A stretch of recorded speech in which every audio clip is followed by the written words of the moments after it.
Greta Thunberg must surely now have proved to everyone that she's an attention-seeking hypocrite, a frequent flying global warming messiah and Israel hater who vandalises the planet she's trying to save, allegedly.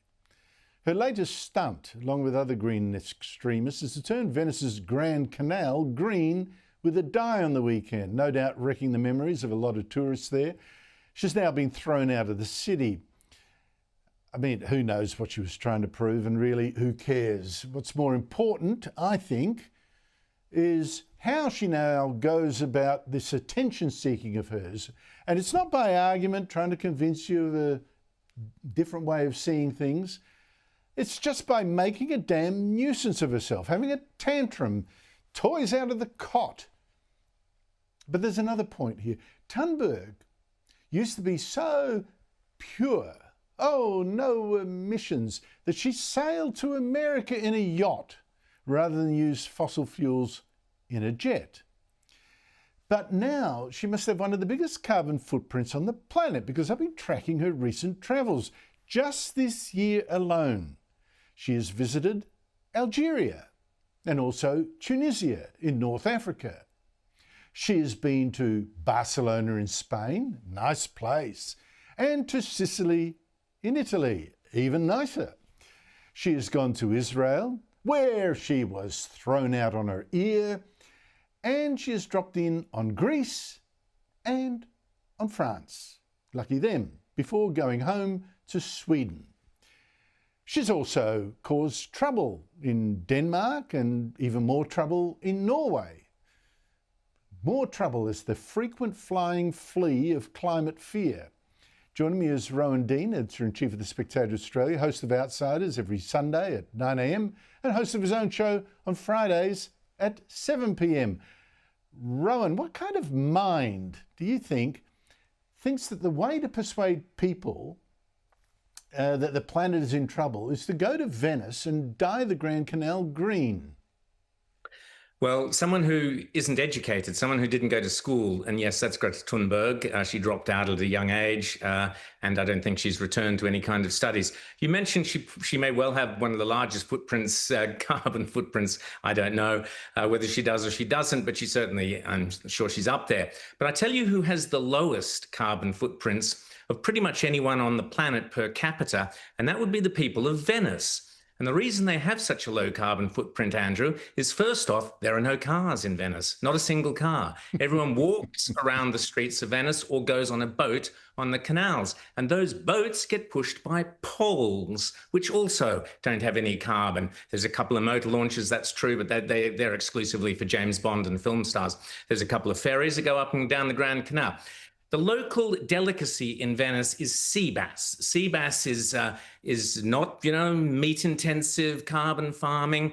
And if you're not up for the sea bass or the other seafood delicacies, which are very, very low carbon footprint, you've also got penne arrabbiata, which is, of course, a tomato and chili and garlic-based pasta. Again, no great carbon footprint there. In terms of industry, the local industry in Venice, Andrew, is glass blowing. They've been blowing the glass the same way since Shakespeare's day. So I don't think there's a huge kind of industrialization going on in Venice. She's probably picked, and this goes back to her lack of education, the one town in the world where the people of that town have the lowest carbon footprint per capita of virtually anywhere else in the world. So if I were one of those descendants of the Borgias or the Medicis or any other Grand Florentine or Venetian families, I wouldn't be throwing Greta out of the town. I'd actually be throwing her off the Bridge of Sighs and letting her swim across the Lido in her own green, vomitous swill.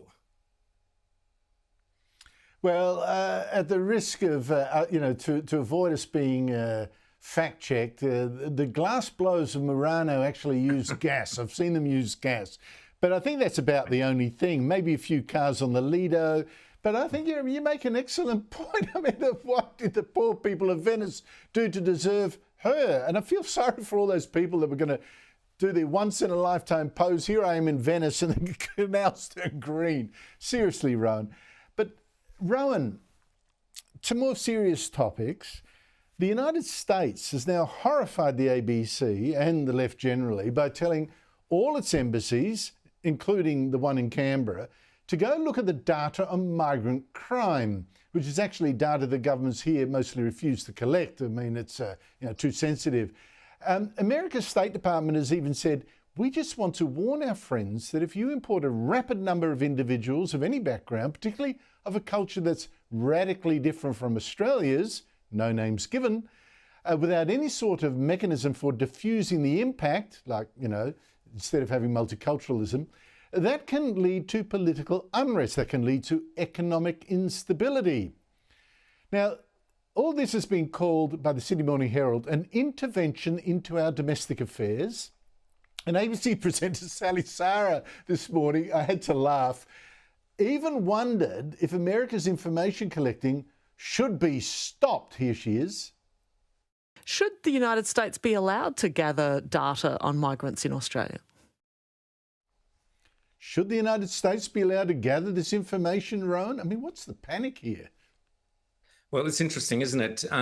Because I've said repeatedly that Donald Trump's administration is going to come to the rescue of Australia on the dreadful under-16 media ban. Now it's coming to our rescue on immigration, by the sounds of it, or excessive immigration.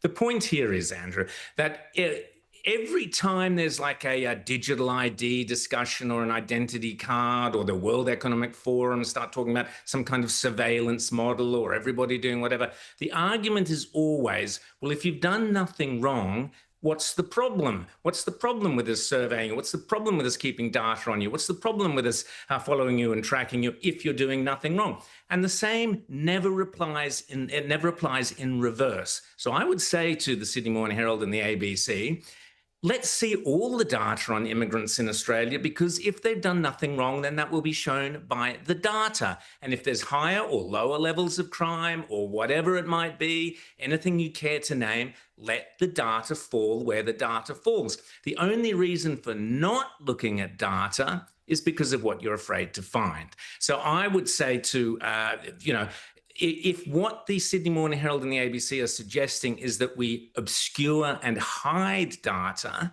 that to me sounds dangerously like what happened in the UK, where various immigrant communities were accused of various things, and for fear of being labelled racist, the authorities right through, the authorities at council level, parliamentary level and so on, hid the data. And so I would say thank you for the Americans for pointing out to us that a key role of our government to protect every Australian, immigrants included, every nationality included, every race, every religion included, is to be scrupulous with analysing the data of what people coming into this country, vetted or unvetted or whatever it might be. It could be 3,000 Gazans, it could be this, it could be that, it could be anyone from anywhere. Let's have the data on 5 years' time, on 10 years' time, on 20 years' time, and see whether this policy of multiculturalism without enforced assimilation works or doesn't work. And only the data can tell us that, Andy.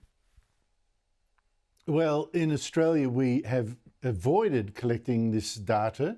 It's quite extraordinary. And, it allowed people like the then boss of ASIO once to say, I don't see any link between refugees and terrorism here, when in fact I think it's 4 Australians, maybe 5 Australians have been killed in terrorist attacks by people we took in as refugees from Muslim countries.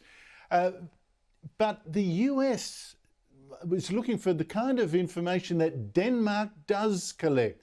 And I've got to say the findings are confronting. It's collected the violent crime conviction rates in Denmark per country of origin. And as I scroll down this graphic, Rowan, from highest to lowest, viewers should note that red is for immigrants from Middle Eastern and North African Muslim countries, Kuwait, Tunisia, Lebanon at the top. Black is for Denmark, for the Danish-born. And then blue, down the line, the least likely to commit crimes violent crime in Denmark, is for immigrants from European countries. And then the immigrants with the very lowest conviction rate include Indians, Chinese and Australians. We're in the other group. That's lower than for ethnic Danes. Now, I've gone through those results. Rowan, are these inflammatory results or educational, important? Well, they're only inflammatory if you make them inflammatory by hiding them and refusing to discuss them and refusing to have an honest conversation between the government and the population, the people, about what the immigration policies actually mean. If you're not open, if you're not transparent, then that sort of data becomes inflammatory because the government is hiding it. And you've seen that right across Europe.